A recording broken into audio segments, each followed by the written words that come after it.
Well, সিঙ্গিপাড়া চলে আসছি। সিঙ্গিপাড়া থেকে এখন বাম দিকে যাব।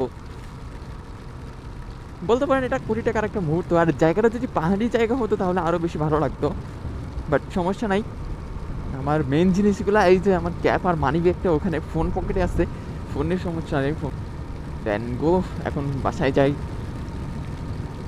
আর এইসব বৃষ্টির ভিতরে আমার ভয় লাগে না, কারণ সবাই ভয় পায় যে স্লিপ করবে নাকি, বাট আমার কাছে এইসব কোনো ম্যাটার না। বহুত চালাইছে আমি বৃষ্টির ভিতরে। তবে এরকম চালাইতে যে অনেক বকাও খাইছি, কারণ পাশ দিয়ে যখন গাড়ি যাইতো, আমি যখন বাইক মানে চালাইতাম, এই পাশ দিয়ে যখন মানে পানি ছিটতো, এই জন্য অনেক বকা খাইছি আমি। কারণ বাইকে থাকলে বোঝা যায় না যে পাশ দিয়ে পানি যাচ্ছে কখন, মানে পাশ দিয়ে গাড়ি যাচ্ছে কখন, পানি ছিটবে কোথায়। আর গাড়ির ভিতরে থাকা মানুষের ভিজতে যায়, যেমন অটোতে